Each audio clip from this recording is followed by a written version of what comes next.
नमस्कार दोस्तों, स्वागत है आप सभी का लर्नर्स पोडियम यूट्यूब चैनल पे। और डेट है आज की 12 जुलाई 2025 और हम डिस्कस करेंगे आर्टिकल्स जो कि इम्पोर्टेंट है काफ़ी। बात करें तो सिविल सर्विसेज एग्ज़ाम की, मेंस की, प्रीलिम्स की, स्टेट पीसीएस एग्ज़ाम्स के मेंस की, जीएस में जो पार्ट आता है उनका जीएस 1 2 3 4, सीएपीएफ एग्ज़ाम की जो पेपर 2 आता है और अदर वेरियस एग्ज़ाम जिनमें भी रेलेवेंस होती है करंट अफेयर्स की। ठीक है, तो कौन कौन सा टॉपिक आज हम पढ़ेंगे तो देखते हैं। सबसे पहला परख राष्ट्रीय सर्वेक्षण रिपोर्ट ये आई है, एजुकेशन से रिलेटेड है ये। ठीक है, मेल ड्रोन्स के बारे में बात करेंगे। S-400 मेंटेनेंस फैसिलिटी ये इंडिया में बनाने के लिए इसका अप्रूवल हो चुका है। ठीक है, state science and technology councils और स्पेशल इंटेंसिव रिवीजन SIR, आप बहुत ज़्यादा न्यूज़ में देख रहे होगे इसको इस टाइम पे बिहार इलेक्शंस की वजह से। तो बढ़ते हैं कौन कौन से टॉपिक है, हम इनको डिटेल में डिस्कस करते हैं। सबसे पहले बात करते हैं परख राष्ट्रीय सर्वेक्षण रिपोर्ट। क्या है ये एक national level competency based assessment है। किसका? स्टूडेंट्स का, उनकी लर्निंग आउटकम्स का। क्या है? नेशनल लेवल पे होता है कॉम्पिटेंसी बेस्ड असेसमेंट। इतना ही जानना है परख राष्ट्रीय सर्वेक्षण रिपोर्ट के बारे में। पहले इसको कहते थे नेशनल अचीवमेंट सर्वे, उसका नाम बदल दिया फिर परख राष्ट्रीय सर्वेक्षण रिपोर्ट कर दिया। और परख के फुल फॉर्म है performance assessment review and analysis of knowledge for holistic development. किसके द्वारा रिलीज की जाती है? मिनिस्ट्री ऑफ एजुकेशन द्वारा रिलीज की जाती है मिनिस्ट्री ऑफ एजुकेशन। और किसको कैरिड आउट किसके द्वारा किया जाता है इस पूरे, अगर हम बात करें सर्वे की, तो इसको किसके द्वारा कैरी किया जाता है? इसको एनसीईआरटी द्वारा। तो बात करते हैं बेस्ट परफॉर्मिंग स्टेट्स की और लोएस्ट परफॉर्मिंग स्टेट्स की। इसमें इतना ही जानना है। मैं आपको बता दूं, आपसे ना यहीं तक ही क्वेश्चन पूछेगा ज़्यादा से ज़्यादा। किसी स्टेट पीछे में पूछ सकता है आपसे ये। तो टॉप जो बेस्ट परफॉर्मिंग स्टेट्स की बात करें यूटीज़ की, तो पंजाब है, केरला है, हिमाचल प्रदेश, चंडीगढ़। तो आप कहीं ना कहीं देखेंगे तो जो थोड़े से डेवलप्ड जो स्टेट्स हैं ना हमारे इंडिया के, जैसे पंजाब हो गया खेती में, केरला हो गया, केरला लिटरेसी में सबसे नंबर 1 है, हिमाचल प्रदेश कह सकते हैं कि इसमें एक अच्छा एक एक्सेप्शनल है, चंडीगढ़ हो गया, दादरा एंड नगर हवेली, दीव हो गया। ये 3 ग्रेड्स में होता है ये असेसमेंट सर्वे, 3, 6 और 9। और बात करें लोएस्ट परफॉर्मिंग डिस्ट्रिक्ट्स की, तो गारो हिल्स मेघालय, शी योमी अरुणाचल, रियासी राजौरी जम्मू कश्मीर में, और साहिबगंज झारखंड में। आप देख पा रहे होंगे या तो ये नॉर्थ ईस्ट स्टेट्स की डिस्ट्रिक्ट्स हैं, या बात करें कि ये कहीं ना कहीं एक ऐसे स्टेट की डिस्ट्रिक्ट है जहाँ पर अभी डेवलपमेंट उतनी नहीं हो पाई है बिकॉज ऑफ मेनी रीजंस। ठीक है, तो ये 3 ग्रेड में इसको इसको स्कोर किया जाता है। इसमें 3, 6 और 9, बस इतना ही जानना है आपको, इसके बारे में और कुछ नहीं जानना। परख राष्ट्रीय सर्वेक्षण रिपोर्ट कौन निकालता है? Ministry of education. किसके द्वारा कैरी किया जाता है इसको? एनसीईआरटी द्वारा। कब किया गया था? दिसंबर 2024 में इसकी रिपोर्ट आई है। ठीक है, तो ये हमने पढ़ा। और ये क्या है? National level competency based assessment of student learning outcomes. ये है, बस इतना जानने की ज़रूरत है आपको। और ज़्यादा से ज़्यादा आप ये जान सकते हो top versus bottom performers. Mains में आप यूज़ कर सकते हो कहीं, वैसे मेंस के लिए बहुत डाटा मिलेगा आपको स्टूडेंट्स का। अगर आपको कहीं एजुकेशन से रिलेटेड कोई क्वेश्चन आता है तो आप सिंपल कहीं से भी डाटा उठा सकते हो, यहाँ से भी उठा सकते हो। लेकिन ये इतना है जानने के लिए कि ये कौन निकालता है और क्या है ये, समझे। बढ़ते हैं अगले टॉपिक पे। अब ये है medium altitude long endurance drone, male drones. ठीक है, मेल ड्रोन्स इसका शॉर्ट फॉर्म है, फुल फॉर्म है मीडियम एल्टीट्यूड। मीडियम एल्टीट्यूड पे ये फ्लाई करेगा। कंटेक्स्ट की बात करें तो इंडिया ने जो प्रिक्वायरमेंट है 87 मेल ड्रोन्स की, जिनकी कीमत है करीब करीब 20,000 रुपये, उसके लिए अपना जो प्रोसेस उसको फास्ट ट्रैक कर दिया है। एम वही है, स्ट्रेंथन करना बॉर्डर मॉनिटरिंग को और बूस्ट करना डोमेस्टिक डिफेंस कैपेबिलिटी को। मेल ड्रोन्स की बात करें तो ये है अनमैन्ड एरियल व्हीकल ड्रोन्स हैं। इनको आप कंट्रोल सिस्टम से उड़ाते हो, इसमें कोई बैठता नहीं है। तो अनमैन्ड एरियल व्हीकल है जो फ्लाई करेगा एट द मीडियम एल्टीट्यूड की बात किया ना, मीडियम एल्टीट्यूड, तो ये करीब करीब 35,000 फीट पे फ्लाई करेगा ये आसमान में, हवा में। कैपेबल है ये 30 आवर्स कंटिन्यूस ऑपरेशन की, 30 आवर्स, 30 प्लस आवर्स। एक दिन तो पूरा ये उड़ ही सकता है और उसमें भी 6 से 7 घंटे 8 घंटे ये उसके ऊपर ही उड़ सकता है। एंड्योरेंस इसकी इतनी है। प्राइमरीली यूज़ करेंगे इसको इंटेलिजेंस के लिए, सर्विलेंस के लिए और रिकन्सिलेंस के लिए इन and limited combat roles. Limited combat roles का मतलब कि अगर कहीं कम्बैट की बात आ जाती है, जैसे अभी ऑपरेशन सिंदूर हुआ था, चाइना के साथ फेस ऑफ हो गया था गलवान वैली में, तो ऐसी जगह पे अगर ऐसी सिचुएशन इन पॉसिबल फ्यूचर बनती है तो ऐसे ड्रोन्स को हम यूज़ कर सकते हैं। सोर्सिंग की बात करें तो पहले हम इजराइल से सोर्स करते थे, अब ये इंडिया इसको प्रमोट कर रहा है अंडर मेक इन इंडिया। ठीक है। फीचर्स की बात करें तो हाई एंड्योरेंस है, हमने जाना। लॉन्ग ड्यूरेशन मिशन है over remote and hostile regions, की पहाड़ी क्षेत्र पे, किसी ऐसी जगह पे जहाँ पर बहुत ज़्यादा जंगल हैं। ठीक है, जैसे कि अपना झारखंड छत्तीसगढ़ में नक्सल एरिया है, वहाँ पर भी इसको, या फिर अगर अंडमान निकोबार है जैसे आइलैंड, तो उसके आसपास का जितना रीजन है वहाँ पर ये आपकी कांस्टेंट कॉन्टिन्यूस आई का काम करेगी। यहाँ पे हिमालयन रीजन है, नॉर्थ ईस्ट स्टेट्स हैं, बॉर्डर एरिया है, राजस्थान, पंजाब, बांग्लादेश, जम्मू कश्मीर, तो ऐसे एरियाज़ में इसको over remote to hostile terrain, इसमें लॉन्ग ड्यूरेशन मिशंस में ये सक्सेसफुल साबित रहा है। एल्टीट्यूड की बात करें तो 35,000 फीट तक ये उड़ सकता है। एडवांस पेलोड की बात करें तो ये electro optical infrared cameras, radars और ऑपरेशन कम्बैट मॉड्यूल्स के साथ ये इक्विप्ड है पूरा। रियल टाइम सर्विलेंस करता है। इंडिजिनस कंटेंट है, ओवर 60% इसमें जो कंटेंट है वो इंडियन बिल्ट अपना इंडिजीनस है, जिससे हमारी जो इम्पोर्ट की रिलायंस है वो घटती है। ठीक है, इंडिया बहुत ज़्यादा आत्मनिर्भर भारत, हर किसी में हम इस चीज़ को मेक इन इंडिया इनिशिएटिव को प्रमोट कर रहे हैं, चाहे वो डिफेंस हो, चाहे वो क्रिटिकल मिनरल्स की बात हो, प्रिक्वायरमेंट की, चाहे किसी सेमीकंडक्टर की बनाने की बात हो, तो हम सब में अपना इंडिजिनस कंटेंट को लेके चल रहे हैं। ये बहुत अच्छी बात है। इम्पोर्ट का रिलायंस कम हो और हम खुद एक एक्सपोर्टर के रूप में बढ़ें, तभी तो मैन्युफैक्चरिंग जो सेक्टर है वो बिल्ड होगा ना। इंडिया ने क्या किया कि हमने, हमारे लिए कहते हैं कि भाई हम सीधा प्राइमरी सेक्टर से टर्सरी सेक्टर पे सीधा जंप कर दिया, सीधा सर्विस सेक्टर हमारे यहाँ पर ग्रो हुआ, लेकिन जो मैन्युफैक्चरिंग सेक्टर है वो ग्रो नहीं हो पाया उस हिसाब से जिस हिसाब से होना चाहिए था। तो ये जो मेक इन इंडिया इनिशिएटिव, आत्मनिर्भर भारत जैसे इनिशिएटिव है जहाँ पर हम इम्पोर्ट डिपेंडेंस कम करेंगे, इम्पोर्ट डिपेंडेंस कम होगी तभी तो मैन्युफैक्चरिंग सेक्टर बढ़ेगा ना, तभी तो बढ़ेगा ना, तभी तो इंडस्ट्रीज़ लगेंगी। अब ये ड्रोन की इंडस्ट्री लगेगी। अभी एक टॉपिक और पढ़ेंगे हम आगे कि उसमें किस तरीक़ा से अभी जो S-400 ड्रोन था जो हमारा यूज़ हुआ था अभी ऑपरेशन सिंदूर में रशिया सामने, उसकी जो मेंटेनेंस, रिपेयर, ऑपरेशन फैसिलिटी हम इंडिया में लेकर आ रहे हैं, उसको MRO। सीधी शब्दों में बात करूँ तो जो सर्विस होती है ना, एक उसकी मेंटेनेंस जो होती है, आप गाड़ी लेके जाते हो उसकी सर्विस कराते हो। अब एक ड्रोन है, एक S-400 सिस्टम है हमारा डिफेंस का, इसकी सर्विस के लिए हमको रशिया जाना पड़ेगा या रशिया से साइंटिस्ट यहाँ पे आएंगे, इंजीनियर्स यहाँ पे आएंगे। अब वही हम यहाँ पे अपना खोलेंगे इसको मेक इन इंडिया इनिशिएटिव के तहत। तो हम ये सब जो इंडस्ट्रियल जो फुटप्रिंट है वो तभी तो बढ़ेगा ना स्टेट के कंट्री के अंदर, जब इम्पोर्ट पर रिलायंस हमारी कम होगी और हम खुद अपना डोमेस्टिक मैन्युफैक्चरिंग करेंगे। जिस तरीक़ा से इसमें है कि सोर्सिंग की बात करें तो ये पहले इजराइल से सोर्स होता था, अब ये इंडिया में मेक इन इंडिया में इसको बनाया जाएगा। ठीक है, रिमोट कंट्रोल है ये।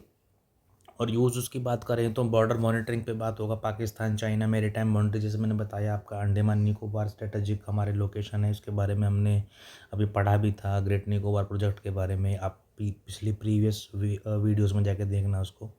ट्राई सर्विसेज असेट के तौर पर काम करेगा, चाहे वो आर्मी हो, चाहे वो इंडियन नेवी हो, चाहे वो इंडियन एयरफोर्स हो, सभी में जितनी भी situational for joint situation awareness जिसको भी ज़रूरत पड़ेगी वो इनको यूज़ कर सकता है। मेरी टाइम पेट्रोलिंग में काम आएगा। अभी जैसे 26/11 हुए थे, उसमें बोट के रास्ते से कराची से आए थे टेररिस्ट। आज के टाइम में इंडिया में एंटर करना बहुत मुश्किल है ना, just because of these drones, क्योंकि ये मेरी टाइम पेट्रोलिंग करेंगे। हमारा जो डिफेंस है वो इन 15 सालों में 10 सालों में बहुत ज़्यादा एकदम से हमने इस पे बहुत ज़्यादा खर्च किया है भारत सरकार ने, तो ये मेरी टाइम पेट्रोलिंग के लिए भी काम आएगा। इंटरनल सिक्योरिटी की बात करें तो काउंटर इंसर्जेंसी को असिस्ट करने में, और जो कन्फ्लिक्ट जोन है जैसे कि नक्सल एरियाज़। डिज़ास्टर मैनेजमेंट की बात करें तो टेरेन को मैप करने में। अभी लैंडस्लाइड्स हो रहे हैं, आपने एक वीडियो देखी होगी चाइना की, कहीं ना कहीं आपने देखी होगी।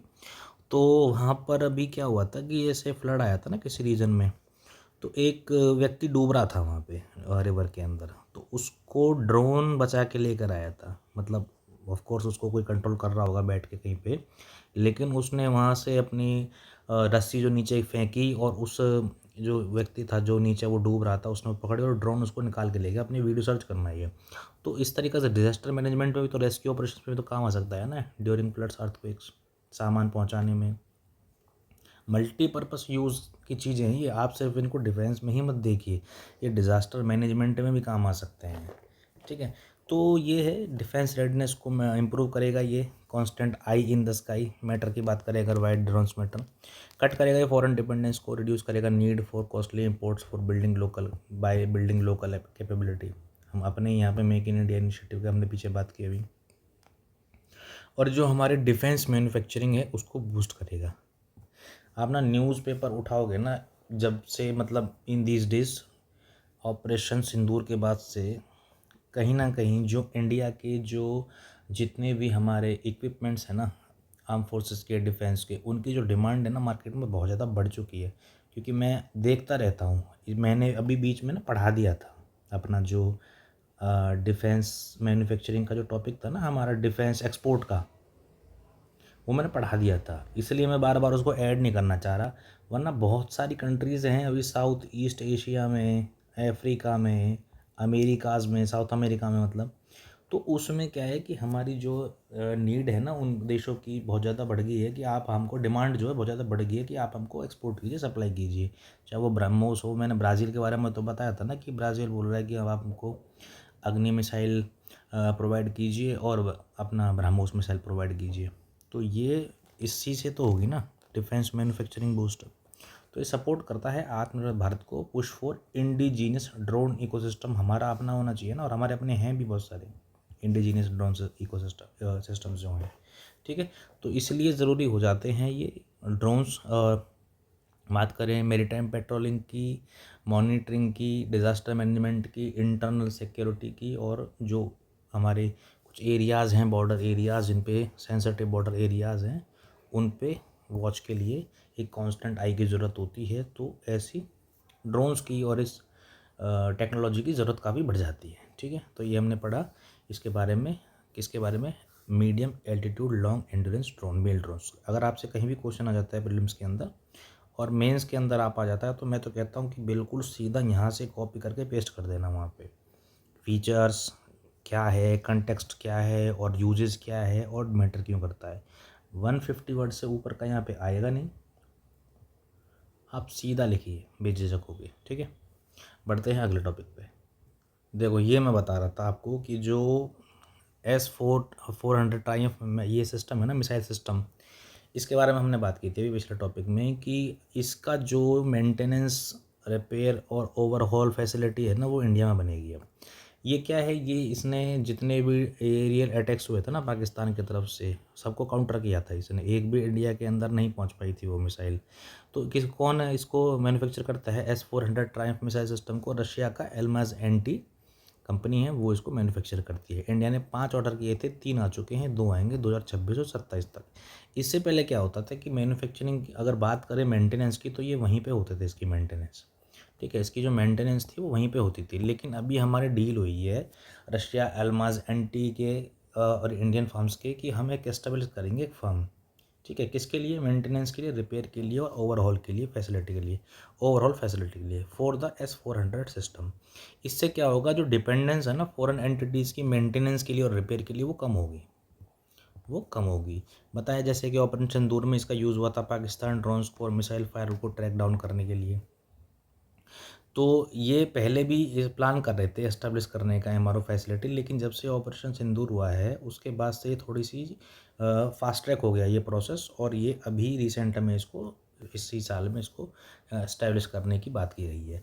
तो ये बहुत एक अच्छा लैंडमार्क मूव है, सिग्निफिकेंट स्टेप है इंडिया की मिलिट्री टेक्निकल कोऑपरेशन में। इससे हमको गेन मिलेगा सेल्फ रिलायंस में, किस में, maintaining advance air defence system में, और अलाइन करेगा ये मेक इन इंडिया की इनिशिएटिव के साथ, और बूस्ट करेगा ये हमारी डोमेस्टिक मैन्युफैक्चरिंग को, सेल्फ रिलायंस को डिफेंस में। ठीक है, तो ये दोनों जो आर्टिकल है ना मैंने इसलिए आगे पीछे इनको डाला ताकि आप इनको साथ साथ में पढ़ सको। ड्रोन्स की बात करें और S-400 डिफेंस मिसाइल सिस्टम की बात करें, तो आप इन दोनों को मिला के एक अच्छा टॉपिक बना सकते हो 150 to 250 वर्ड्स का, और आराम से आप लिख सकते हो आंसर, इसमें कोई प्रॉब्लम नहीं होगी। और इसके ऊपर तो क्वेश्चन भी पूछा हुआ है ना, ब्रह्मोस के ऊपर, तो इसके ऊपर नहीं, ब्रह्मोस के ऊपर तो क्वेश्चन आया ना मेंस में, तो ये पूछ सकते हैं। और मैं बताता हूँ ऐसे क्वेश्चन ज़रूर पूछे जाते हैं यूपीएससी में, जिनका एक ब्रेक थ्रू रोल रहता है ना सोसाइटी उसमें, सिक्योरिटी के अंदर या किसी भी फील्ड के अंदर, उनसे क्वेश्चन पूछने की। और आपको मैं बताऊँ CAPF जैसे एग्ज़ाम में ज़रूर पूछेंगे, या फिर अपना अगर कोई और एग्ज़ाम होता है ज़रूर पूछे, चांसेस हो जाते हैं उसमें, ठीक है। तो आप इसको यहाँ से पढ़ सकते हैं आराम से। बढ़ते हैं अगले टॉपिक पे, बात करते हैं अगले टॉपिक की। ये है तलाश इनिशिएटिव। तलाश ये भी न्यूज़ में है काफ़ी, ठीक है।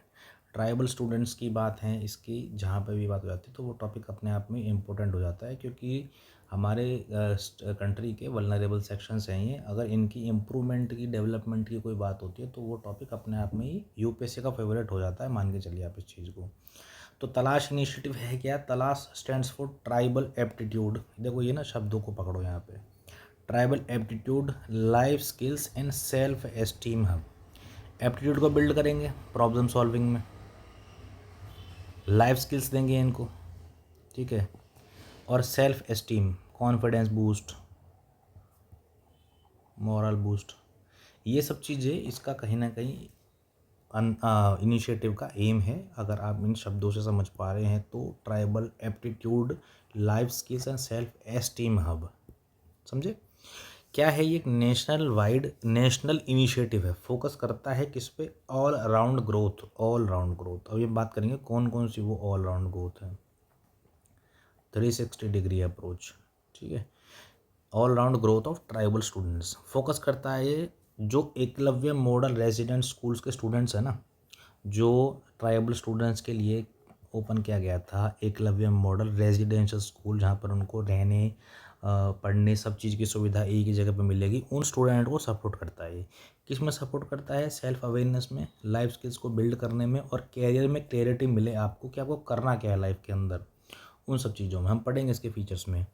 किसने लॉन्च किया है इसको? पहला है अपने तरीका का ये, first of its kind, India's first national level programme. किसके लिए डेडिकेटेड है? Specifically to tribal students in holistic excellence. पहला है अपने जैसा, फर्स्ट है नेशनल लेवल प्रोग्राम, डेडिकेटेड है किसके लिए? स्पेसिफिकली टू ट्राइबल स्टूडेंट्स, उनकी होलिस्टिक एक्सीलेंस के लिए। किसने लॉन्च किया इसका? लॉन्च किया है इसको नेस्ट्स। नेस्ट्स क्या है? National education society for tribal students, nest. इसके अंडर काम करती है मिनिस्ट्री ऑफ ट्राइबल अफेयर्स। अब यहाँ से क्वेश्चन बनता है, national education society for tribal students, ये मिनिस्ट्री ऑफ ट्राइबल अफेयर्स के नीचे काम करता है। PM इसको डायरेक्टली देखते हैं, मिनिस्ट्री ऑफ ओवर एजुकेशन के अंदर काम करता है, या ministry of science and tech के अंदर काम करता है, या कोई भी एक मिनिस्ट्री। आप इसको एक को आराम से एलिमिनेट कर सकते हैं। आपको देखने को मिलेगा कि यार ये थोड़ा सा ना यहाँ पे इस तरीका के जो एजुकेशन आ गया, PM डायरेक्टली इसको ऑब्जर्व कर रहे हैं, या मिनिस्ट्री ऑफ ट्राइबल अफेयर्स, यहाँ से जो क्वेश्चन बनने के चांसेस है ना, ऐसे हो जाते हैं। आपको पता होना चाहिए कि national education society for tribal students ये मिनिस्ट्री ऑफ ट्राइबल अफेयर्स के अंडर ही काम करता है, इसलिए कोई कन्फ्यूजन वाली चीज़ नहीं होनी चाहिए। 1% भी की ओवर स्मार्ट बन के कि एजुकेशन लगा दिया, नहीं लगाना। पार्टनर की बात करें तो यूनिसेफ इंडिया है। ये क्या करेगा? ग्लोबल एक्सपर्टीज़ हैं जो चाइल्ड डेवलपमेंट और एजुकेशन में, उनको लेके आएगा अपने साथ।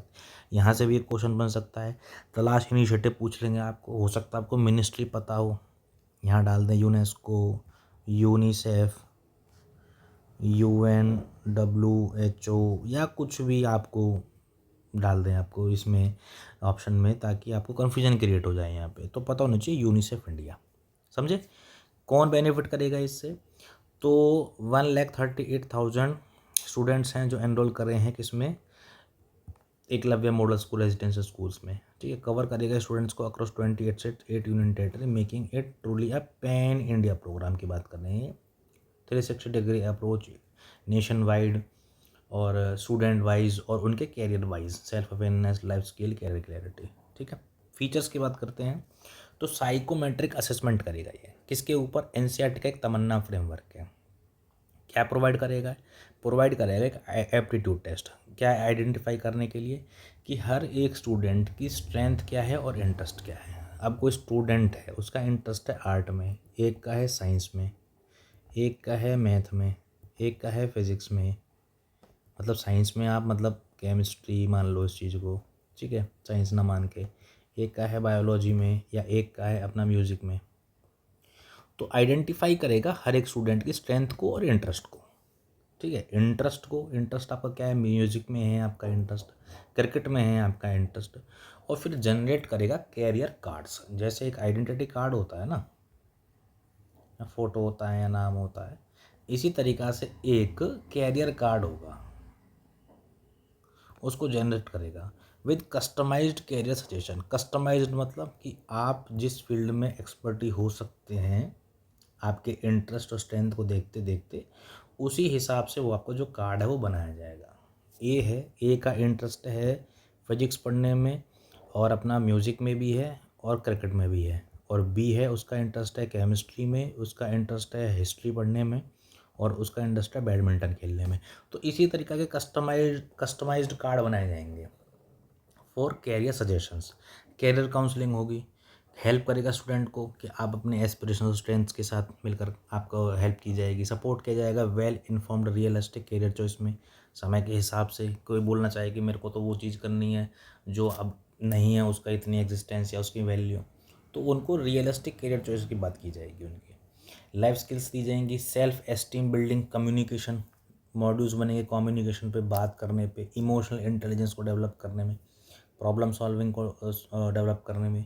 एम होगा क्या, बूस्ट करना कॉन्फिडेंस को। गांव के बच्चे हैं, ट्राइबल एरियाज़ के बच्चे हैं, किस तरीक़ा से मेन स्ट्रीम सोसाइटी में फिट होंगे, उसके लिए भी तो इम्पोर्टेंट है ना कि आप इनका कॉन्फिडेंस बूस्ट करो। उनको सेल्फ वर्थ उनकी पता होनी चाहिए उनको कि आप किसी से कम नहीं है। तो मेन स्ट्रीम सोसाइटी में उनको जो एंटर करने के लिए तलाश जैसे जो इनिशिएटिव है बहुत ज़्यादा हेल्प करेंगे ऐसे बच्चों का। ई लर्निंग होगी टीचर्स के लिए, जो टीचर्स हैं एकलव्य मॉडल स्कूल्स के, उनकी स्पेशल ट्रेनिंग पोर्टल बनाया जाएगा इनका, ठीक है। अभी तक अगर बात करें तो 189 स्टूडेंट्स हैं और टीचर्स हैं, उनकी ट्रेनिंग हो चुकी है ताकि वो मेंटर कर सकें अपने स्टूडेंट्स को अपने स्कूल्स के अंदर। इम्प्लीमेंटेशन प्लान करें तो फेस वाइज में होगा, पहले सेलेक्ट की जाएंगे सिटीज़, ठीक, पायलट प्रोजेक्ट में, और उसके बाद फिर नेशन वाइड कवरेज किया जाएगा बाय द एंड ऑफ 2025। और ये एक मैकेनिज्म बनाएंगे ताकि कॉन्टीन्यूस इम्प्रूवमेंट होती रहे, किसके ऊपर, स्टूडेंट के ऊपर, विद टीचर फीडबैक, ठीक है। सिग्निफिकेंस वही है कि ब्रिज करना गैप्स को, जो ट्राइबल एजुकेशंस के यूथ, ट्राइबल स्टूडेंट्स के जो एजुकेशन में जो गैप्स हैं उनको ब्रिज करना, गैप्स को भरना, और फोकस करना उनकी एकेडमिक और पर्सनल ग्रोथ पे। एकेडमिक ग्रोथ भी हो, पर्सनल ग्रोथ भी हो। पर्सनल ग्रोथ कैसे होगी, लाइफ स्किल और सेल्फ एस्टीम बिल्डिंग्स में किस तरीक़ा से मॉड्यूल्स बनेंगे, जब कम्युनिकेशन में, इमोशनल इंटेलिजेंस में, प्रॉब्लम सॉल्विंग में उनका बूस्ट किया जाएगा कॉन्फिडेंस और सेल्फ वर्क का। यही तो है पर्सनल ग्रोथ। और एम्पावर किया जाएगा स्टूडेंट्स को जो कि रिमोट और मार्जिनलाइज कम्युनिटीज़ में है, यूजिंग डिजिटल टूल्स। हमने पढ़ा था ना 2 दिन पहले, AI किस तरीक़ा से हेल्प कर सकता है स्टूडेंट्स और चिल्ड्रन के लिए, और AI का हमने पढ़ा था कि किस तरीक़ा से हेल्प हो सकती है वुमेन एम्पावरमेंट में। तो AI का यूज़ करके क्या हम ट्राइबल और मार्जिनलाइज स्टूडेंट को नहीं हेल्प कर सकते उनकी एजुकेशन में? बिल्कुल हो सकता है ना, एम्पावर कर सकते हैं उनको स्किल्स देकर, उनको मॉनिटरिंग करके उनकी प्रॉपर। डायरेक्टली अलाइन करता है ये न्यू एजुकेशन पॉलिसी 2020 में, ठीक है, जो का प्रमोट करती है अपने आप में होलिस्टिक, इंक्लूसिव और इक्विटेबल एजुकेशन। अजीत कुमार श्रीवास्तव जी हैं, कमिश्नर हैं नेस्ट के, उन्होंने कहा तलाश एक कमिटमेंट है जो नर्चर करेगी next generation of tribal leaders को। ये उनका कहना है की लाइन, ठीक है। तो ये हमने पढ़ा तलाश इनिशिएटिव के बारे में, जो कहता है कि हम उनकी 360 डिग्री अप्रोच लेके चलेंगे ट्राइबल स्टूडेंट्स की, यूथ की एम्पावर करने के लिए। उनको स्किल्स देंगे, एजुकेशन देंगे, जनरेट करेंगे career cards, customised career cards, ठीक है। तो ये इम्पोर्टेंट हो जाता है अपना GS1 के लिए भी और GS2 के लिए भी, दोनों के लिए इम्पोर्टेंट हो जाता है। और आप यहीं से प्रिपेयर कीजिए इसको, 150 वर्ड का आंसर आपका बहुत अच्छे से आपका प्रिपेयर हो जाएगा। और कहीं भी आपको पूछे तो आप बिल्कुल निश्चिंत रहिए। प्रीलिम्स की बात करें तो यहाँ पर 2 चीज़ें याद रखनी है, तलाश इनिशिएटिव ये है क्या, तलाश में आपको पूछ सकते हैं कि ये कोई जो बच्चे हैं जो खो गए हैं, गुमशुदा बच्चे, उनकी खोज है कोई, ये कोई आरपीएफ ने निकाला है, ठीक है, या फिर कोई मिनरल है जिनकी हमको तलाश करनी है, या जो ट्राइबल स्टूडेंट्स हैं उनको एम्पावर करने के लिए सरकार का एक नया इनिशिएटिव है मिनिस्ट्री ऑफ ट्राइबल एजुकेशन का। और दूसरा क्वेश्चन क्या बन सकता है प्रीलिम्स में कि लीडिंग एजेंसी कौन कौन है, national education society for tribal students. मैं आपको बताऊँ कहाँ से कैसे कैसे कन्फ्यूज़ करते हैं, आपको इसमें ना एनसीईआरटी डाल देंगे, आप सोचेंगे यार एन से तो कुछ पढ़ा था, अब वो नेक्स्ट था कि वो एनसीईआरटी था, तो यहाँ कन्फ्यूजन हो जाती है। दूसरा मिनिस्ट्री में कन्फ्यूजन कर देंगे, मिनिस्ट्री ऑफ ट्राइबल अफेयर्स था क्या, यार मिनिस्ट्री ऑफ एजुकेशन था। तीसरा यार यूनिसेफ था या यूनेस्को था या यूएन का कोई बॉडी थी या इंडिया की कोई बॉडी थी, इसरो ही बना देंगे, इसरो बोल देंगे कि इसरो ने किया है इसको साथ में मिलके। आप सोचेंगे कि हाँ यार क्यों नहीं हो सकता, इसरो करता रहता है ऐसे इनिशिएटिव स्टार्ट अपने लेवल पे। जैसे हमने नॉर्थ ईस्ट का पढ़ा था अभी कुछ टाइम पहले, नॉर्थ ईस्ट के बच्चों को नॉर्थ ईस्ट स्पार्क प्रोग्राम पढ़ा था हमने। तो इसीलिए थोड़ा सा फोकस के साथ पढ़ने की ज़रूरत है, और हम क्या पढ़ रहे हैं, प्रीलिम्स के लिए कितना इंपॉर्टेंट हो जाता है और मेंस के लिए कितना इंपॉर्टेंट हो जाता है वो, ठीक है। तो आपने ये टॉपिक पढ़ा अच्छे से, अब बढ़ते हैं अगले टॉपिक पे। ये बस याद रखना तलाश इनिशिएटिव, ये इसीलिए मैंने इमेज लगाई बच्चों की, ताकि एक जो है ना वो विजुअल याद रहे एक इमेज। और किसके लिए है ये, ट्राइबल स्टूडेंट्स के लिए, ठीक है।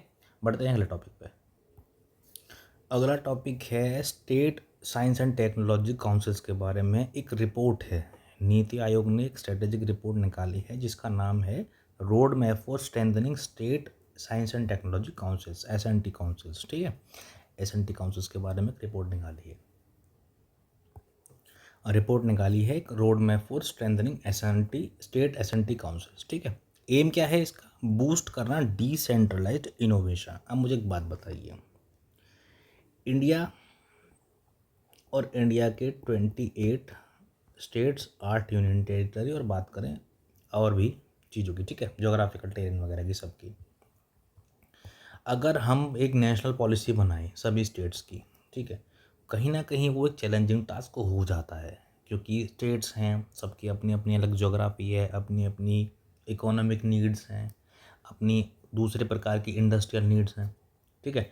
अगर बात करें कि हम स्टेट्स को ही क्यों ना एम्पावर करें कि आप अपनी नीड्स के हिसाब से, रिक्वायरमेंट के हिसाब से अपनी साइंस एंड टेक्नोलॉजी जो काउंसिल्स हैं उनको आप एम्पावर कीजिए और हम आपका सपोर्ट करेंगे, हम आपका सपोर्ट करेंगे। तो इससे अच्छा फेडरलिज्म का कोई एग्जांपल हो सकता है, नहीं हो सकता। तो यही उसके ऊपर ये रिपोर्ट है। नीति आयोग ने रिपोर्ट को अनवील किया है, स्ट्रेटेजिक रिपोर्ट है ये, नाम इसका ये है road map for strengthening state science and technology councils.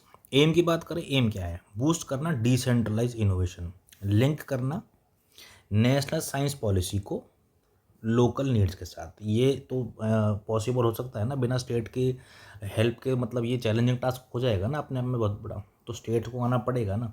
तो जो लिंक करना है नेशनल साइंस पॉलिसी को विद लोकल नीड्स, और मेक श्योर करना है कि जो स्टेट्स हैं उनको हम स्ट्रॉन्ग पिलर्स बनाएं, किसका, इंडिया की science and technology innovation ecosystem का, ठीक है। ये रिपोर्ट है, इसके बारे में कौन कौन इसमें इन्वॉल्व है, तो नीति आयोग के जो सीनियर लीडर्स हैं और एक्सपर्ट हैं नीति आयोग से, CSIR से, DSIR से, department of science and technology, department of biotechnology, earth sciences, और MEIT, अनुसंधान नेशनल रिसर्च फाउंडेशन, इसके सबके इन्वॉल्व हैं, इतना जानने की ज़रूरत नहीं है, ठीक है। और इसको जो रोड मैप है इसको तैयार किया गया है with regional consultation, national workshop और ब्रॉड स्टेक होल्डर्स की इंगेजमेंट के तहत। अब मेन बात करते हैं जहाँ पर मेंस का टॉपिक बनता है, इतना आपने जान लिया, इतना आपको जानना ज़रूरी था। अब बात करते हैं यहाँ की कि ये जो state science and technology councils है इनको क्यों स्ट्रेंथन किया जाए। बेसिक सा क्वेश्चन है कि भाई क्यों करें इस चीज़ को। तो अगर हमको ब्रिज करना है नेशनल पॉलिसीज़ को with local development priorities, Bharat सरकार चाहता है कि इसरो जिस तरीका का काम कर रहा है उस तरीका का काम एक बहुत छोटे लेवल पे, किस तरीका का, इनोवेशन का, रिसर्च का, इस तरीका का काम एक गांव में भी हो। ये सोचने में कोई बुराई थोड़ी है, कोई भी प्रकार की कोई इसमें असमंजस नहीं है कि हम गांव में इस तरह का कोई प्रोजेक्ट डेवलप करें, छोटे लेवल पे करें चाहे, अभी हमने ड्रोन मैन्युफैक्चरिंग की बात करी, मेंटेनेंस की बात करी, तो क्यों ना कि मेंटेनेंस को किसी गांव के अंदर ही क्लस्टर बनाया जाए, उसके छोटे छोटे एक ग्रोथ पोल के तौर पे काम किया जाए, ग्रोथ सेंटर के तरीके पे डेवलप किया जाए। तो जो लोकल डेवलपमेंट नीड्स है और जो नेशनल पॉलिसीज़ हैं साइंस से रिलेटेड, हम क्यों ना उनको एक साथ मिलाकर काम करें दोनों को। तो यही इसीलिए तो ज़रूरी हो जाता है। और जो काउंसिल है वो काम करे एक इनोवेशन इकोसिस्टम की तरह, ना कि एडमिनिस्ट्रेशन बॉडीज़ की तरह। अगर वो एडमिन बॉडीज़ की तरह काम करेंगी ना, तो कहीं ना कहीं उसमें ना टसल हो जाएगा एक स्टेट के और सेंटर के बीच में। फिर वो अपनी अपनी मांगों की बात करेंगे कि नहीं आप तो ऐसा कर रहे हो, आप वैसा कर रहे हो। हम सरकार को, गवर्नमेंट को, सेंटर को और स्टेट को, दोनों को मिलकर सोचना होगा कि ये एक हॉलिस्टिक डेवलपमेंट और ये एक नेशनल डेवलपमेंट की बात है। ये 360 डिग्री अप्रोच है ये, कि सबको मिल के साथ में काम करना है। और इसमें स्टेट का भी तो फ़ायदा है। अगर उनके जो रेजिडेंट हैं स्टेट के, जो सिटीजन्स हैं, जो वहाँ पर रह रहे हैं लोग, अगर वो एम्पावर होंगे तभी तो बॉटम से कहते हैं ना, टॉप टू डाउन अप्रोच और डाउन टू टॉप अप्रोच, ये तभी तो काम करेंगी ना। तो इसलिए ये ज़रूरी हो जाता है to support grass root innovation. Grass root innovation को सपोर्ट करो। कोई बच्चा है जिसको, एक पूरा क्लस्टर है, गांव है पूरा, उसमें 10 स्कूल ऐसे हैं जिनको सिर्फ ये है कि आप हमको छोटा सा सपोर्ट कर दो, बाकी काम हम देख लेंगे अपना। हम किसी प्रोजेक्ट को डेवलप कर रहे हैं, किसी वेस्ट टू एनर्जी प्रोजेक्ट पे काम कर रहे हैं हम, तो वहाँ ग्रास रूट इनोवेशन में एक छोटी सी हेल्प की ज़रूरत तो है। तो इसीलिए तो जो रिसर्च इंस्टीट्यूशंस हैं, इंडस्ट्रीज़ हैं, लोकल कम्युनिटीज़ हैं, इनका एक साथ में होना बहुत ज़रूरी हो जाता है ना। तो इसलिए ये जो state science and technology councils हैं, इनको स्ट्रेंथन करना बहुत ज़रूरी है। और ये नीति आयोग ने बहुत अच्छा रोड मैप तैयार किया है इस चीज़ के लिए। ठीक है, की गोल्स हैं वही है। अगर की गोल्स की बात करें तो बिल्ड करना ना कि सिर्फ एडमिनिस्ट्रेटिव लीडरशिप, बल्कि techno administrative leadership within state scientific councils. Improve करना science technology innovation data system को। इनकरेज करना इंडस्ट्री पार्टनरशिप को। ठीक है, इंडस्ट्री के साथ पार्टनरशिप हो विद, मान लो TCS है बेंगलोर के अंदर, और कर्नाटका का एक छोटा सा विलेज है। अगर ये दोनों काउंसिल मिलके यहाँ पर, और एक कर्नाटका के विलेज में एक छोटा सा एक कोई प्रोजेक्ट यहाँ पर लगाएं, और वहाँ के जो लोकल्स हैं उनको इसमें काम करने के लिए एनकरेज करें और सपोर्ट करें कि हम आपका सपोर्ट करेंगे। आपको कुछ भी ये नहीं सोचना कि आपका कोई लॉस होगा या आप कोई गेन करेंगे, सिर्फ आपको सोचना है कि हम आपको सपोर्ट करेंगे, बैकिंग हम आपको दे रहे हैं प्रॉपर।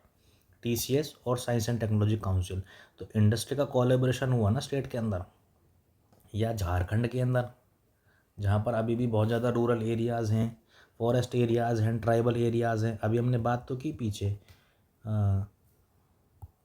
तलाश इनिशिएटिव के। तो ये यही तो है सब।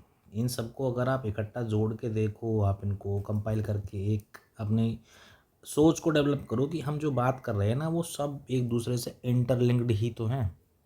तो इंडस्ट्री की पार्टनरशिप हो, फाइनेंसिंग की बात हो, या ये Talash initiative ministry of tribal affairs की बात हो, inter ministry, inter state cooperation, factories की partnership, private public private partnership, NGOs को रोल। तो इसीलिए ये ज़रूरी हो जाता है कि सब साथ मिलकर काम करें। और यही हम बात कर रहे हैं कि state science and technology councils में बात करें कि अपना जो इंडस्ट्रीज़ हैं उनकी पार्टनरशिप को इनक्रेज करना चाहिए, और फाइनेंसिंग को भी साथ में मिलकर सपोर्ट करना चाहिए, इंडस्ट्रीज़ हों या पब्लिक प्राइवेट पार्टनरशिप हो, ताकि इनोवेशन को फंड कर सकें। प्रमोट होना चाहिए mission mode operation. State specific strength है कोई, आप सोचो अभी कर्नाटका है, उसके अंदर IT है। ठीक है, मध्य प्रदेश है, उसके अंदर हम IT डेवलप कर सकते हैं, या उसके अंदर फॉरेस्ट बायोडाइवर्सिटी से रिलेटेड कुछ है, तो वहाँ पर बायोटेक्नोलॉजी हम डेवलप नहीं कर सकते कि जो एक अलग से हम यहाँ पर कुछ एक इंडस्ट्री इस तरीके की सेटअप की जाए जहाँ पर बायो एथेनॉल, बायोफ्यूल्स एक इंडस्ट्री सेट की जा सकती है। यहाँ पे क्यों नहीं की जा सकती? स्टेट स्पेसिफिक रोल है। या जो उत्तराखंड जैसे एरिया है वहाँ पर फार्मा इंडस्ट्री सेट की जा सकती है, उत्तराखंड सरकार की मिलके उस वहाँ की जो साइंस एंड टेक्नोलॉजी काउंसिल है और जो इंडिया की national council of science and technology है, वो साथ में मिलकर एक फार्मा इंडस्ट्री सेट कर ले। वहाँ पर और भी हैं, लेकिन एक बड़ा रिसर्च और डेवलपमेंट एक वहाँ पर फाउंडेशन तैयार किया जाना चाहिए। तो स्टेट स्पेसिफिक स्ट्रेंथ्स को देखते हुए बिहार के अंदर क्या फ्लड मैनेजमेंट से रिलेटेड कोई वहाँ पर फ्लड आता रहता है वह आए साल, वहाँ पर इस तरीक़ा का कोई मॉड्यूल तैयार नहीं किया जा सकता है, खूब किया जा सकता है, समझे। तो फोस्टर करना है इंटर स्टेट थीमेटिक क्लस्टर्स को, जैसे कि biotech, clean energy, agritech. North eastern states हैं, वहाँ पर रिवर्स बहती हैं, वहाँ पर कोई प्रोजेक्ट लगाया जा सकता है क्लीन एनर्जी का, और शेयर कीजिए नॉलेज को, रिसोर्सेज को, ठीक है। तो ये हाईलाइट करता है साइंस एंड टेक्नोलॉजी काउंसिल्स के रोल को एज अ कैटालिटिक एनेबलर, किसमें, इंडिया के फेडरल गवर्नेंस फ्रेमवर्क में, फेडरल गवर्नेंस फ्रेमवर्क, जहाँ पर सभी मिलकर काम करें साथ में, ठीक है। बात करते हैं चैलेंजेस की। तो ज़रूरत है बेटर कोऑर्डिनेशन की, किसके बीच में, स्टेट्स के बीच में और नेशनल एजेंसीज के बीच में। आए दिन टसल चलता रहता है, आप देखते रहते हो कि जो स्टेट है उनके अपने पॉलिसीज़ होती हैं, नेशनल की अपनी पॉलिसीज़ होती है। जैसे कि न्यू एजुकेशन पॉलिसी पे काफ़ी कुछ स्टेट्स ने बोला था कि भाई हम इसको एक्सेप्ट नहीं करेंगे, हमारा तो अपना मॉडल ही बहुत अच्छा है। दूसरा, जैसे कि बात करते हैं कि अगर 3 लैंग्वेज फार्मूला लेकर आते हैं तो उस पर भी कुछ स्टेट्स हैं जो ऑब्जेक्शन उठाते हैं, आप पढ़ते रहते होंगे न्यूज़ में। तो स्टेट्स के बेटर कोऑर्डिनेशन की ज़रूरत है, स्टेबल फंडिंग की ज़रूरत है, पैसा तो बिल्कुल चाहिए। गवर्नमेंट ग्रांट्स जो देती हैं उनसे अलग भी फंडिंग की ज़रूरत होती है इसमें, ठीक है। और पब्लिक प्राइवेट पार्टनरशिप और इंडस्ट्रीज़ का भी इसमें जो रोल है वो बढ़ जाता है मिलके सभी। इंस्टीट्यूशनल कैपेसिटीज़ की बात करें, जो साइंस एंड टेक्नोलॉजी काउंसिल्स हैं उनकी अगर इंस्टीट्यूशनल कैपेसिटीज़ की बात करें तो उनको बूस्ट करना पड़ेगा, उनको और बढ़ाना पड़ेगा। अभी उनके पास क्या है, मॉडर्न इक्विपमेंट्स नहीं हैं, डाटा की कमी है उनके पास, ठीक है, एक्सपर्टीज़, स्किल्ड रिसर्चर्स और साइंटिस्ट की कमी है। तो इंस्टीट्यूशनल कैपेसिटी बढ़ानी पड़ेगी, और जो लोकल इनोवेटर्स हैं ग्रास रूट लेवल पे उनको इंटीग्रेट करना पड़ेगा, उनकी जो इसमें इंटीग्रेशन है,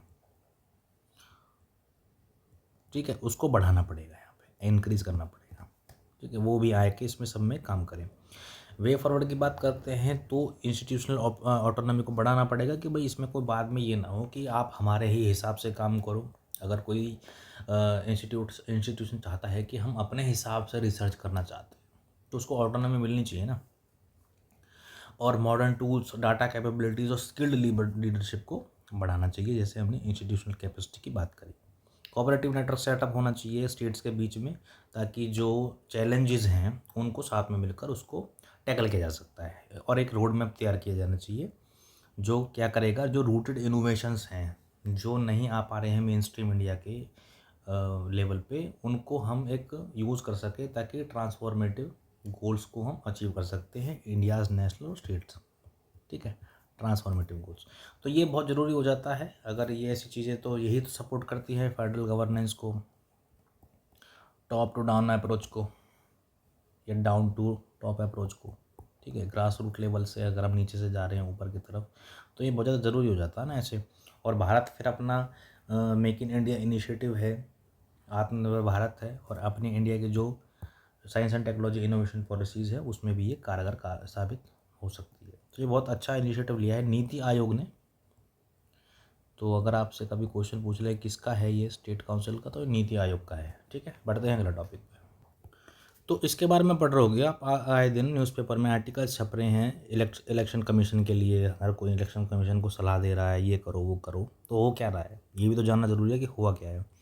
तो एक स्पेशल इंटेंसिव रिवीजन करके एक सब इलेक्शन कमीशन का चल रहा है वहाँ पर, कि जो वोटर्स हैं उनकी सिटीजनशिप्स को चेक करना, कहीं वो फेक वोटर्स तो नहीं हैं। उसके लिए सरकार ने एक door to door voter check start किया है, किसने, इलेक्शन कमीशन ने, हाउस टू हाउस सर्वे, ठीक है, सर्वे इलेक्शन कमीशन ने स्टार्ट किया है वहाँ पे बिहार इलेक्शन से पहले। तो यही है स्पेशल इंटेंसिव रिवीजन, पहले भी हुआ है, हाँ पहले भी होता है, जब भी इलेक्शन होते हैं तो कहीं ना कहीं स्टेट्स में वोटर्स की चेक करने के लिए उनके डॉक्यूमेंट्स को इस तरह की जो रिविजन्स होती रहती हैं, ऐसे सर्वे चलते रहते हैं। लीगल बैकिंग की बात करें तो ये आर्टिकल और सेक्शन 21 का 3 रिप्रेजेंटेशन ऑफ पीपल एक्ट 1950 के तहत, और आर्टिकल 324 जो पावर देता है इलेक्शन कमीशन को मैनेज करना इलेक्शन, ठीक है, उसके तहत इसको लीगल बैकिंग मिली हुई है। इसकी ज़रूरत क्या है, स्पेशल इंटेंसिव रिवीजन की ज़रूरत क्या है, इसकी ज़रूरत है कि जो डुप्लीकेट वोटर्स है, जैसे कि जो राइजिंग माइग्रेशन हो रहा है, अब झारखंड का एक वोटर है वो आके बिहार में आके बस गया, समझे, या मध्य प्रदेश का आके बिहार में आ गया, बिहार का मध्य प्रदेश में आके चला गया। तो जो ये डुप्लीकेट वोटर्स है ना, जो यहाँ पर भी वोट कर रहे हैं और यहाँ पे भी वोट कर रहे हैं, इनको निकालना, ताकि ये इन्फ्लुएंस ना कर सके वहाँ की वोट्स को। भाई स्टेट का इलेक्शन स्टेट की जो नीड्स होती हैं उन्हीं के हिसाब से तो लड़ा जाता है ना। अब एक झारखंड का या आंध्र प्रदेश का जो रेजिडेंट है, उसको क्या पता कि वहाँ पर क्या इश्यूज चल रहे हैं, उसने अपनी यहाँ पे वोट बनवा ली, ठीक है। लेकिन इसलिए जो ये डुप्लीकेट वोटर्स हैं उनको यहाँ से एक तरीक़ा से रिमूव करने के लिए वोटिंग लिस्ट में से इसकी ज़रूरत पड़ती है। पॉलिटिकल डिस्प्यूट है कि भाई फेक वोटर्स की वो एलिगेशन लगती है कि कुछ बांग्लादेशीज़ को ऐड किया गया है वेस्ट बंगाल में। आए दिन ऐसे न्यूज़ आपको पढ़ने को मिलते होंगे। या और भी नागरिक हैं जिनको फेक आधार कार्ड वगैरह दे दिए गए, उनकी वोटर आईडी बना दी गई, तो ताकि जो मैनिपुलेशन ना हो सके इलेक्शंस में। पॉलिटिकल डिस्प्यूट है ये भी। आउटडेटेड रिकॉर्ड्स है। बिहार का जो लास्ट इंटेंसिव रिवीजन हुआ था वो हुआ था 2003 में, करीब करीब 22 साल पहले। और बात करें कि बॉर्डर स्टेट फैक्टर की, तो जो नॉन सिटीजन्स हैं, पोरस बॉर्डर्स हैं, ज़्यादा स्ट्रिक्टर कोई चेकिंग नहीं है, आ जा सकते हैं, ठीक है। तो कहीं वो इन्फ्लुएंस ना करें स्टेट इलेक्शन को, इसलिए भी ज़रूरी होता है। और ट्रांसपेरेंट इलेक्शंस की तो नीड होती ही है, ताकि ये जो असेंबली इलेक्शंस होते हैं ना, ये काफ़ी क्रूशल हो जाते हैं। तो इसलिए ट्रांसपेरेंट इलेक्शन हो, इसलिए अपना जो इलेक्शन कमीशन है वो इस तरीके की जो रिवीजन है वो करते रहते हैं। काम कैसे करेगा ये? तो हाउस होल्ड सर्वे होंगे, बूथ लेवल ऑफिसर्स बनाए जाएंगे जो डिलीवर करेंगे फॉर्म्स को और डिटेल को वेरीफाई करेंगे। डॉक्यूमेंट प्रूफ चाहिए होगा किसका? वोटर्स का। कौन? खासकर जो 2003 के बाद हुए, क्योंकि लास्ट रिवीजन 2003 में हुई थी। उसके बाद से जो वोटर हैं वो करीब करीब 22-20 साल के तो होंगे ना, 18 साल के होंगे, क्योंकि 22 साल हो चुके हैं उस चीज़ को। तो उनके जो बर्थ सर्टिफिकेट हैं और पेरेंटल प्रूफ हैं, उनके बेस पे ही इस तरह की जो डॉक्यूमेंट प्रूफ है उसको देखा जा रहा है, ठीक है। इलेक्टोरल रजिस्ट्रेशन ऑफिसर का जो रोल है यहाँ पर काफ़ी बढ़ जाता है। वो डिसाइड करेगा कौन रहेगा कौन नहीं रहेगा। उसके पास पावर है चेक करने की सिटीजनशिप को। और अभी तक जो है 8 करोड़ जो वोटर्स हैं वो वेरीफाई हो चुके हैं। और ऑफिसर्स की बात करें तो 1 लाख BLOs हैं, बूथ लेवल ऑफिसर्स, और 4 लाख वॉलंटियर्स हैं बिहार में जो चीज़ पे काम कर रहे हैं। टाइट टाइमलाइन है, तो जो जुलाई 2025 तक इसको इलेक्शन से पहले पहले इसको कंप्लीट करना का इन पे टाइमलाइन दे रखी है इनको, ठीक है। आर्ग्यूमेंट्स 4 की बात करें कि भाई फेवर में बात करें, सपोर्ट, तो कॉन्स्टिट्यूशनल ड्यूटी है। आर्टिकल 324 के अंदर इलेक्शन कमीशन ऑफ इंडिया को फुल पावर है इंश्योर करने की कि भाई आप क्रेडिबल पोल्स को, महेंद्र सिंह गिल केस में हुआ था कि आप ये जो पोलिंग होनी चाहिए ना वो एकदम क्रेडिबल वोटर्स की होनी चाहिए, ये नहीं है कि कोई फेक वोटर्स की होनी चाहिए। तो कॉन्स्टिट्यूशनल ड्यूटी हो जाती है ही। डुप्लीकेट्स को हटाना, टैकल करना, मल्टी लोकेशन इनरोलमेंट्स को माइग्रेशन की वजह से। मैंने जैसे बताया कि दिल्ली के अंदर भी बिहार का रेजिडेंट रह रहा है, या मध्य प्रदेश का रेजिडेंट रह रहा है, या महाराष्ट्र का रेजिडेंट रह रहा है, उनकी अपने स्टेट्स में भी वोट बनी हुई हैं और जो दिल्ली में भी वोट उनकी बनी हुई है। तो वो दोनों इम्पेक्ट कर रहे हैं ना वहाँ के इलेक्शंस को, इन्फ्लुएंस कर रहे हैं वहाँ के इलेक्शंस को। तो माइग्रेशन की वजह से तो एक जगह की वोट होनी चाहिए, यही तो होती है कि भाई आप ले सकते हैं दूसरे स्टेट की वोटिंग लिस्ट में आपका नाम हो सकता है, लेकिन तब होगा कि तब आप अपने दूसरे स्टेट की नागरिकता, उसको वोटिंग लिस्ट में से आपका नाम जो है हट जाना चाहिए। उसके लिए भी प्रूफ चाहिए होता है, प्रॉपर रेजिडेंट प्रूफ चाहिए होता है। आप काम कर रहे हो यहाँ पे काफ़ी टाइम से, तो ये जो प्रूफ हो जाते हैं ना, इन्हीं डुप्लीकेशंस को हटाने के लिए इस तरीक़ा के जो स्पेशल रिविजन्स होते हैं ये ज़रूरी हो जाते हैं।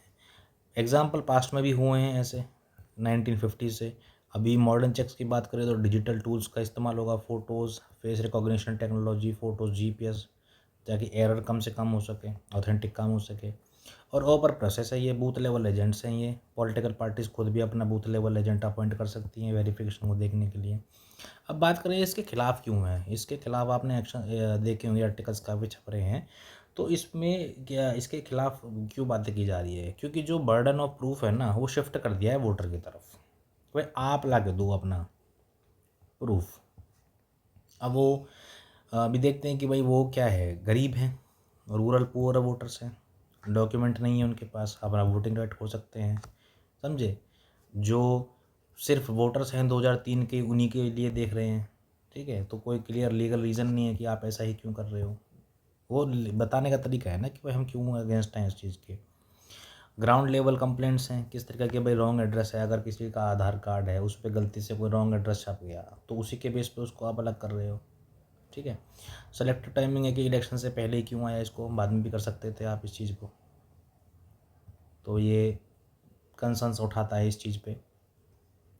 वे फॉरवर्ड यही है कि पहली सबसे पहली बात तो गवर्नमेंट को ना सिटीजनशिप रूल जो है एक तरीक़ा से बता देने चाहिए ताकि कन्फ्यूजन ना हो। जैसे कि आधार कार्ड ये नहीं है, वोटर आईडी ये भी नहीं है, ये एक्सेप्ट नहीं कर रहे ना इनको, कि भाई इनको भी मनरेगा कार्ड हो गया, रेशन कार्ड हो गया, इनको इंक्लूड नहीं कर रहे हैं इस वेरिफिकेशन प्रोसेस के अंदर।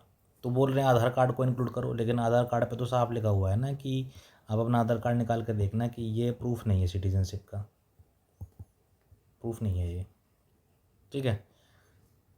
पास्ट प्रैक्टिस जैसे हुई थी वैसे ही यूज़ होना चाहिए, 2003 में जैसे हुई थी। जुडिशरी की बात की है कि आपको आना चाहिए इस चीज़ में पोस्ट इलेक्शन। अगर कोई इनजस्टिस होता है कि कोई रेजिडेंट कहता है कि भाई मेरा नाम हटा दिया वोटिंग लिस्ट में से, तो कोर्ट को आना पड़ेगा यहाँ पे बाद में, ये बात की गई है सजेशंस की, ठीक है, कि आपको जुडिशल चेक्स के लिए बाद में आपको आना पड़ सकता है। तो कहीं ना कहीं ये ज़रूरी है कि अगर इस तरीक़ा का कोई फेयरनेस से अगर काम होता है तो बिल्कुल बेशक इसको इंडियन लेवल पे आपको इम्प्लीमेंट करना चाहिए। लेकिन कोई भी जो मार्जिनलाइज सेक्शन है उसके साथ कोई किसी भी तरीक़ा का ऐसे नहीं होना चाहिए कि उसको बाहर कर दिया गया, सिर्फ उसके डॉक्यूमेंट्स। अब फ्लड्स आते रहते हैं बिहार के अंदर आए दिन, कितना डॉक्यूमेंट संभाल के रखेंगे। ऐसा लोगों का कंसर्न है कि हमारे तो वैसे भी आज यहाँ हैं कल वहाँ हैं फ्लड्स की वजह से, या और भी पॉलिटिकल टर्मोइल हो जाते हैं किसी स्टेट के अंदर, ठीक है, या और भी किसी स्टेट की बात करें, नॉर्थ ईस्टर्न स्टेट्स की बात करें, तो वहाँ से एक एक दिन में एक एक रात में उठ जाना पड़ता है। तो ये सब कंसर्न्स की बात की गई है इस आर्टिकल के अंदर कि इस तरीक़ा से थोड़ा सा कोऑपरेशन के साथ मिलकर सबको इस प्रोसेस में साथ देना चाहिए, ठीक है। तो ये आज के टॉपिक थे, आज हमने पढ़े सारे के सारे टॉपिक्स, और एक बार छोटी सी रिवीजन कर लेते हैं। तो परख राष्ट्रीय सर्वेक्षण रिपोर्ट ये जाना हमने, कौन निकालती है इसको, मिनिस्ट्री ऑफ एजुकेशन। किसके द्वारा कैरी किया जाता है इसको, एनसीईआरटी द्वारा, ठीक है। 369 3 ही ग्रेड के बारे में बताते हैं, और top performing states Punjab, Himachal Pradesh, ये सब है, ठीक है, और केरला, दमन दीव, चंडीगढ़। मेल ड्रोन्स हैं ये इंडिया, ये मीडियम एल्टीट्यूड के, ठीक है, इनके बारे में हमने जाना, और 35,000 एल्टीट्यूड पर उड़ेंगे ये, 30 आवर्स का इनका एंडोरेंस होता है। मेंटेनेंस फैसिलिटी बनाई जाएगी S-400 डिफेंस सिस्टम की। State science and technology councils को एम्पावर करने की ज़रूरत है हमको, ताकि ग्रास रूट लेवल इनोवेशन हो सके, और ग्रास रूट लेवल पे जो इनोवेटर्स हैं उनको हेल्प मिल सके। स्पेशल इंटेंसिव रिवीजन की बात की हमने बिहार के बारे में, ठीक है, ये चल रहा है वहाँ पर, वोटर्स की जो लिस्ट है उसको अपडेट किया जा रहा है एक तरीके से, तो इस पर कुछ इश्यूज़ भी हैं। तो ये सब टॉपिक्स थे आज के हमने जो पढ़े, ठीक है। तो आप यहीं से रिवीजन कीजिए, और मैं बहुत जल्दी टेलीग्राम चैनल ओपन करूँगा, जहाँ से आप आराम से एक्सेस कर सकेंगे PDFs को जो भी हैं, ठीक है। तो मिलते हैं अगले टॉपिक पे, और तब तक अपना ध्यान रखिए। जय हिंद, जय भारत।